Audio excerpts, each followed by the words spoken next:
Bueno, llegamos en este momento a hablar con el experto en el tema del código de la Biblia. Además me encanta porque ahorita en comerciales Héctor llega a decir es que cuando uno piensa en código uno se imagina números, como que ahí hay un código secreto o algo así. Además porque muchas personas y lo de la nueva era dicen no, ahí hay un código, eso es no sé qué. Entonces qué rico poder hablar y saber qué realmente es el código de la Biblia con Camilo Andrés Galvez, el doctor. Hola. Bienvenido, Camilo doctor. Andrés ¿Cómo estás? Galvez. Hola, Bien, Héctor Davina, bien, ¿cómo están? bienvenido. Muchas gracias por la bien. invitación. Uno de los dos profesores, vas a estar con Pili. Con Pili Sí. Pérez. Sí. Sí, además En qué rico Serendipia. tenerte acá porque ustedes lo ven ahí, es joven. Somos jóvenes. Somos jóvenes, pero es, bueno, sí, también. Yo me siento a veces como de 80 años. Yo pero también, bueno. yo también. Claro, Bueno, ¿Sí, listo, no viste listo. que Héctor llegue y dice ahorita que él tenía 20? Además, él es nuestro bebé. Usted no me dejó decir 20 por... Es que nos ¿Por? habló en código. No. Yo hablé en código. Hablé en Muy código. bien, Hablé en código. así es. El doctor Camilo estudió física, teología, filosofía y también se ha especializado más y más en todo lo que tiene que ver con los temas de la Biblia, ¿cierto? Sí, Sagrada Escritura, doctrina de la Iglesia Católica, historia de la Iglesia Católica y de la cultura católica también, Mariología. ¿Qué es Sí, Mariología? y cuidados paliativos y Qué espiritualidad. bueno, el estudio de la Biblia. El estudio de la Virgen María, sí. De la- Ay, ¿y María. ¿Por qué te salió? Porque desde muy jovencito ya tenías claro esto. O sea, ¿por qué desde tan jovencito quisiste estudiar filosofía, teología, física y todo lo que tiene que ver con el estudio de la Mariología. Biblia? Yo creo que tiene que ver mucho el ambiente en el cual uno se va formando en su juventud, la influencia en el colegio de los maestros, la educación ¿En qué es colegio primordial, estudiaste? en una academia militar en Cali.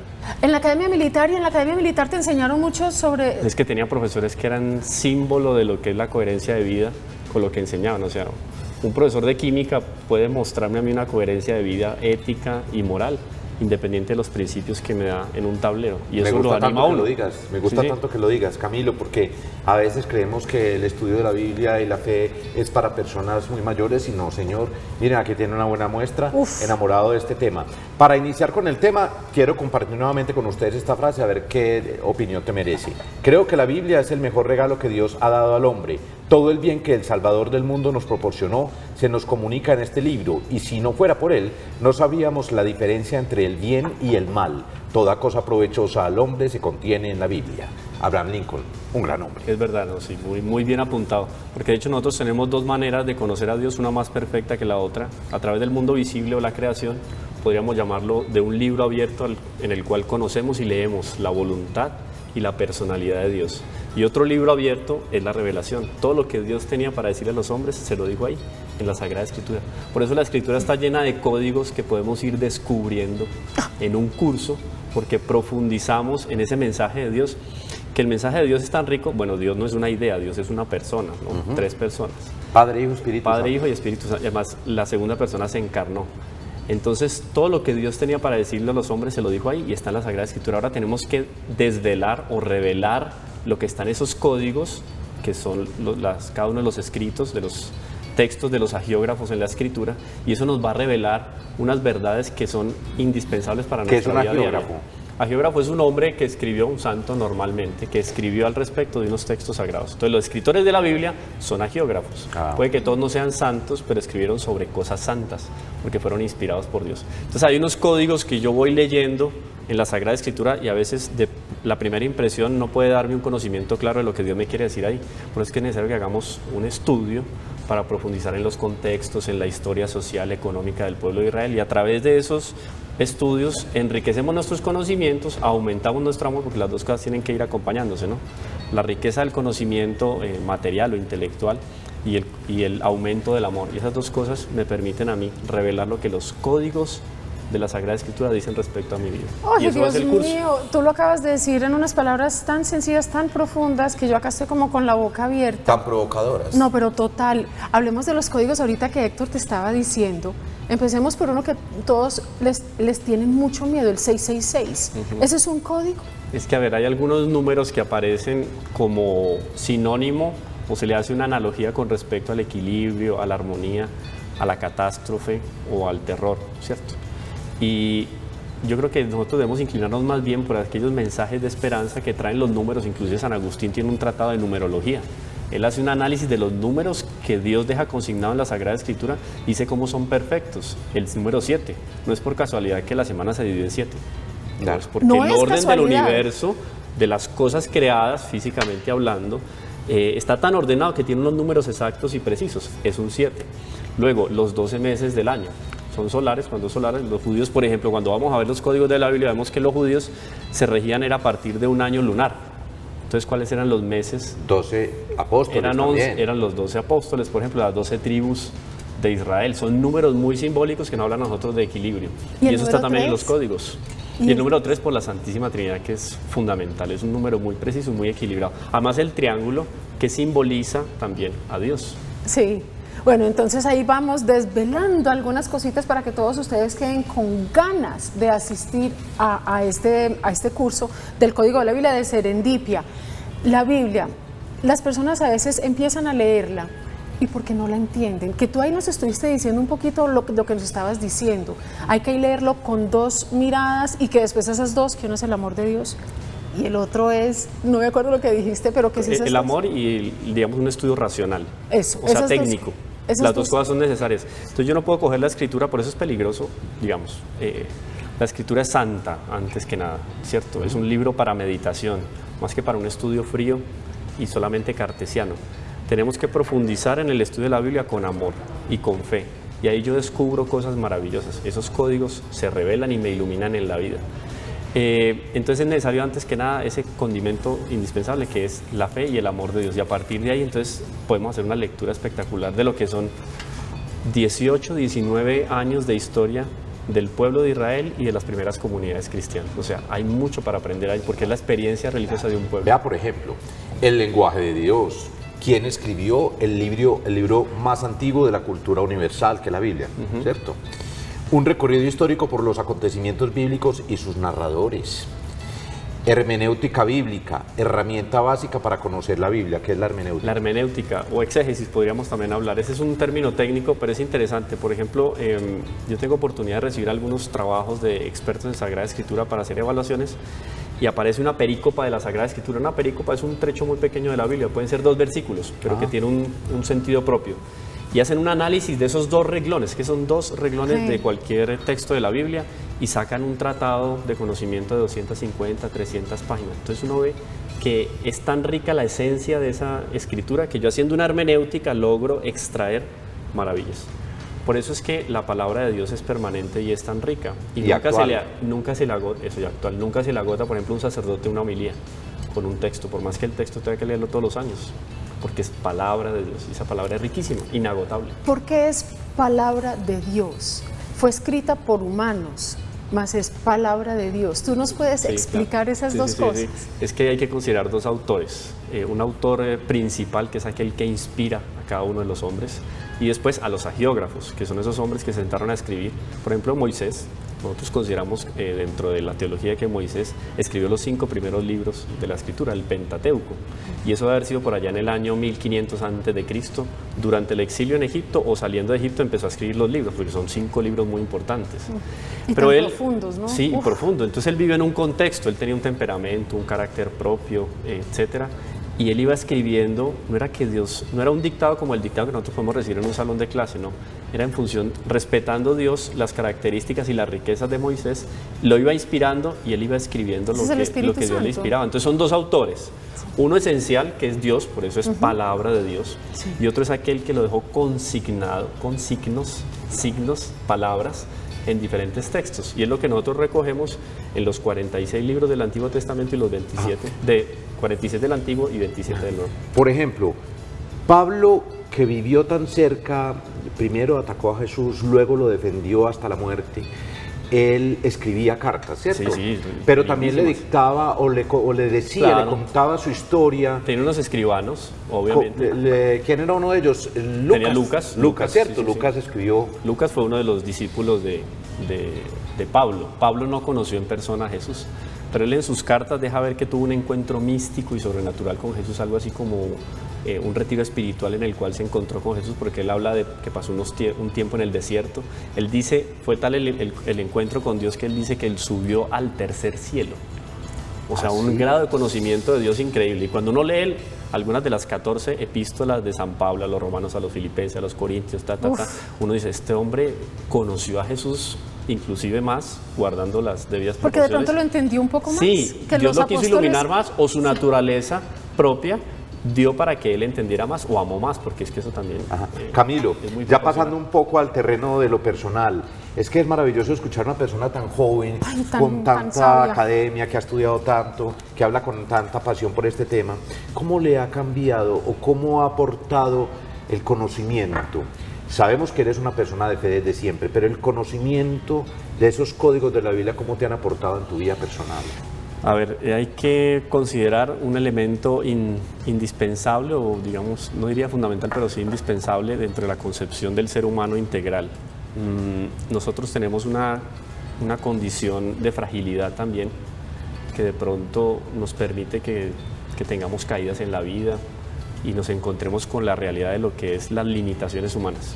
Entonces, cuando uno se acerca a la Sagrada Escritura y uno lee la historia, por ejemplo, de un hombre como David, predilecto por Dios, o sea, Dios bajó del cetro a Saúl y colocó y ensalzó a David, pero David traicionó a Dios y le dio las espaldas, pero él se arrepintió y Dios lo acogió y escribió una maravilla como son los salmos. Ay, esos O sea, salmos son que un divinos. espíritu arrepentido pueda dirigirse a Dios de una manera tan especial, uno dice, bueno, yo podría haber cometido mis errores y mis faltas y puedo seguir cometiéndolas, ¿cierto? Considerando que soy débil, pero yo tengo también conciencia de la misericordia de Dios para conmigo.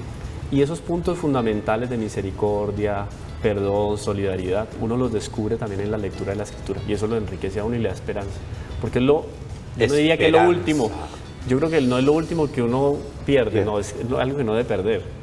La esperanza ni Jamás. la confianza, que es la fina punta de la esperanza. Sí, alimentarla. Y alimentarla. Y esa confianza se alimenta en Dios, en la Yo Sagrada quiero Escritura. leer otras cositas que van a estar dando dentro del código de la Biblia, porque estamos hablando tan rico que de pronto se nos pasa. Nos vas a Además, antojar más, mejor dicho. Sí, los voy a antojar mucho más. Del primer Eh, nivel, ¿no? Porque seguramente vamos a hacer más. Ay, qué Claro, es que eso rico. es tan No, rico. yo quiero. Yo también. Yo necesito, pero en la mañana estoy acá, entonces me va a tocar aquí en Telehit por la tarde. A ver si lo montamos virtual. Puede ser una opción. Ay, yo Sí, sería imagínate, feliz. Pues se me para ocurre tanta aquí, gente no sé. fuera del país Sí. y en otros Imagínense. departamentos. Además, aquí nos ven desde todo el mundo, en todas partes del mundo. La exégesis del pensamiento bíblico, significados de la Biblia para su análisis, interpretación y aplicación al mundo de hoy. Increíble, un libro escrito hace 1500 años y hoy todavía se aplica y más que nunca. Contexto, la simbología bíblica, expresiones específicas, metáforas, que a Jesús le encantaba hablar era en parábolas, porque ahí me salen más preguntas. Y Bueno, lo poético del lenguaje Uy. de Jesús también, eso podría ser una hermenéutica del el lenguaje poético de Jesús. Es Sí. que es divino.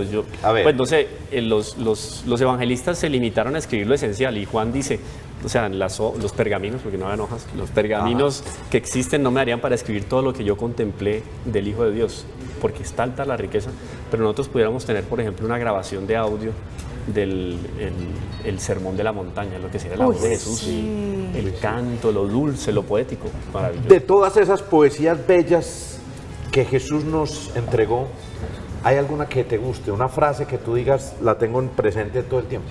Pues es de Jesús, digamos, en boca De de Jesús, Pablo. eso. Sí. Entonces, Pablo dice, no soy yo quien vive, es Cristo Jesús quien vive en mí. Y yo creo que ese debe ser la meta para cada uno de nosotros los cristianos, que cuando nos vea alguien, ay, no sí. vea a Héctor, nos vea a nosotros, a Jesús, Que a vea la Cristo, genética porque de es que Jesús. eso, es Cristo Jesús quien vive en mí. Esa sería la clave para la vida del Qué grande eso que nos estás compartiendo. Muchas gracias. Sí, Camilo, cuando Jesús, que era una de las que te quería hacer ahorita, cuando Jesús dijo que, más o menos, gracias porque no se lo has revelado a los sabios, sino a los pobres. ¿Qué quería decir ahí? Entonces hay que hacer una hermenéutica. Es del que es una contexto, sí. hermenéutica también, Pero por ¿cuáles favor. eran los sabios contemporáneos en la época de Jesús? Fueron los primeros que le dieron la espalda a Jesús. En su gran mayoría los escribas y los fariseos, que eran los grupos más selectos Además, ellos, del ambiente religioso y político. Lo más caché. ellos sabían que él era el elegido, imposible que no, con, Incluso- todo claro, lo que, no, con es que todas era- las señales que había, es que era imposible que ellos no se dieran era cuenta evidente, que él era, evidente, él era el sí. Mesías. Inclusive los mismos romanos, por tradición cristiana, se comenta que los mismos romanos, viendo la muerte de Jesús, que se rasgó el velo del templo, porque eso fue un acontecimiento, Tembló la en la tierra. tierra El los sol. muertos salían a increpar a los que asesinaron a Jesús, o sea, era una cosa, y todo así, o sea, o se va a Desde acabar el oscureció. mundo o murió Dios. De hecho, era la muerte de alguna manera de Dios, de alguna manera no, era la muerte de Dios y se manifestaba por esos eventos. Pero esos que se tildaban de sabios en la época y eran considerados por el pueblo, la opinión pública del común como sabios, no entendían a Jesús muchas veces. Porque podían tener muchos conocimientos intelectuales, pero lo que decíamos ahora, el amor de ellos se había marchitado. Ahí viene lo que no Dios... había cómo conocer a Jesús porque estaban enceguecidos, tenían un velo. Eso es lo que Jesús decía, que bueno que no les has dado a conocer a los sabios, sino a los pobres, es más o menos. Entonces los pobres es eso, los inocentes, los que están alejados de los apegos terrenos. No sería más, económicamente hablando, no es algo más profundo, más espiritual. Claro, porque es que él llegó a romper con los poderes de la época, a decir... A cuestionarlos el reino de Dios y a es el amor. regañarlos. Exactamente, entonces por más que vieran que era el Hijo de Dios, ellos sentían ese pánico de perder el poder porque estaban muy apegados a lo material. No, en un momento determinado él dice, mi reino no es de este mundo. Eso los desinfló a la gran mayoría. Tanto así que cuando ellos reciben a Jesús, a nuestro Señor, aquel domingo de Ramos con palmas y le tiran las capas para que pase por encima, esos mismos que lo están alabando ahí, que seguramente estaba el ciego de nacimiento que había curado, los leprosos, quién sabe si el hijo de la viuda de Naín que había resucitado, Jesús estaba ahí alabando a Jesús. 4 o 5 días después, frente a Barrabás, escogen a Barrabás y no a Jesús y lo están condenando a muerte. ¿Por qué? Entonces ahí está la fragilidad humana por un lado, pero también el poder de convocatoria y de influencia que tienen los malos en la opinión pública. Y eso es una hermenéutica que se puede hacer en la vida de Jesús. O sea, esos hombres tenían tanta fuerza ahí de convencimiento que lograron obsesionar a la opinión pública y volverla contra Jesús. Hablemos de esa mamá hermosa que desde que nació su hijo le dio el sí a Dios y vivió toda la vida para Dios y para el amor de su hijo. Si alguien supo leer la Escritura y degustar los códigos de la Escritura y conocer la palabra de Dios, fue la Virgen María. Tanto así que la tradición nos enseña al respecto de la Virgen María y la Anunciación, el momento en que el ángel viene y le dice que ella va a ser la madre de Dios y se encarna el Hijo de Dios en su vientre, dice que María estaba meditando sobre la Sagrada Escritura. Pues hasta ese momento solo existía el Antiguo Testamento, nuevo no había nada escrito. Sí, no. Ella estaba entonces meditando en los libros del Antiguo Testamento, los profetas, Moisés, etc. El momento en que la Santísima Virgen de tal manera descubrió en los códigos de la Biblia lo que era la persona que estaba ahí, porque era palabra de Dios. Cuando ella empezó a concebir a ese Hijo de Dios, a esa segunda persona, fue todo un proceso muy bonito de oración. Entonces ella empezó a darse cuenta de cuál iba a ser el temperamento de ese Hijo de Dios, ¿cierto? Encarnado, cómo iba a ser su figura física, todas esas maravillas. Cuando ella terminó de concebir esa segunda persona a nivel espiritual, viene el ángel y le dice, tú vas a ser la madre de Dios.